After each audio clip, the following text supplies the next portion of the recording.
होगा भविष्य में? लेवल 1 का रद्द होने का कोई प्रश्न ही नहीं उठता। कैसे लेवल 1 में भी धांधली है?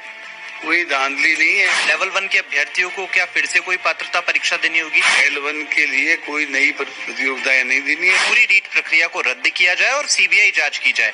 लगातार सड़कों पर विपक्षी मांग उठा रहा है। बीजेपी जो है नॉन इशू को इशू बनाना चाहती है। रीट की जो पूरी भर्ती प्रक्रिया है 62,000 पदों की, कब तक पूरी हो जाएगी? लेवल 1 का रद्द होने का कोई प्रश्न ही नहीं उठता। उसके बारे में न तो कोई पेपर आउट हुआ है, न कोई उसके बारे में कोई शिकायत है। 15,000 लोग जो L1 में जो लेवल 1 में जिन्होंने परीक्षा दी है और जो उत्तीर्ण हुए हैं उनकी काउंसलिंग करके उनकी नियुक्तियां की जाएगी। उसमें किसी प्रकार का कोई संशय नहीं है, कोई धांधली नहीं है। एसओजी की रिपोर्ट वगैरह आ चुकी है और केवल लेवल 2 में कुछ एक लोगों को पेपर आउट हुआ था और उसमें निश्चित रूप से बहुत कम लोगों के बीच में आउट हुआ था, लेकिन पेपर आउट होना सिद्ध हो गया। तो इस बात को लेकर आम जनता में ये धारणा थी कि लेवल 2 की परीक्षाएं निरस्त होनी चाहिए, तो उसको निरस्त किया गया है। और माननीय मुख्यमंत्री जी ने पहले शुरू में जो 15 और 16, 15 L1 के और 15 L2 के, 16 L2 के पद जो घोषित किए थे, अब उसकी जगह 30,000 पदों को और बढ़ा दिया गया है।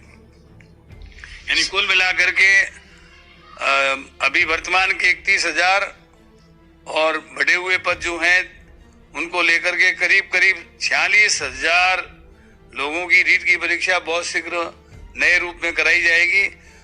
L1 की परीक्षाएं पूर्ववत, L2 के लिए उसमें प्रथम परीक्षा जो होगी वो पात्रता परीक्षा होगी और दूसरी परीक्षा विषयवार होगी। उसके आधार पर 90% मार्क्स जो है वो रीट की परीक्षा के और 10% मार्क्स उसके एकेडमिक रिकॉर्ड यानी स्नातक डिग्री में उसके यदि जो प्रतिशत मत आए हैं 10% का वो एक तरीके से उनके आधार पर दिया जाएगा 10% अंक।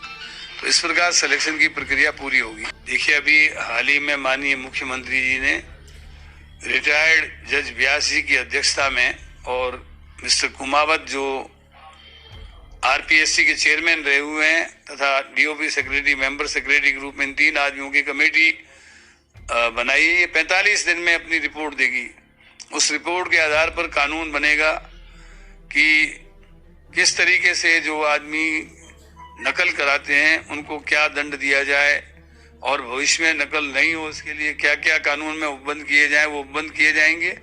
और उसके साथ ही विज्ञप्ति निकाल दी जाएगी और विज्ञप्ति निकालने के बाद जो निश्चित समय देना पड़ता है तो मतलब कुछ ही महीनों में ये सारा काम हो जाए। कोई तरह की धांधली नहीं हुए, कोई तरह का पेपर आउट नहीं हुआ है, तो उनके कहने से क्या हो गया? इनको पूछो कि वहां पे यूपी में रीट की परीक्षा क्यों कैंसिल की, महाराष्ट्र में क्यों की गई।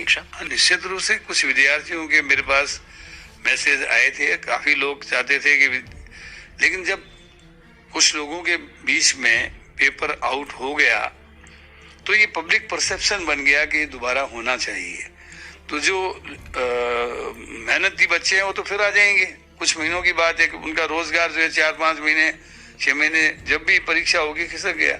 मेरा आखिरी सवाल है आपसे, रीट की जो पूरी भर्ती प्रक्रिया है 62,000 पदों की, कब तक पूरी हो जाएगी? एक आम छात्र को नियुक्ति कब तक मिल जाएगी?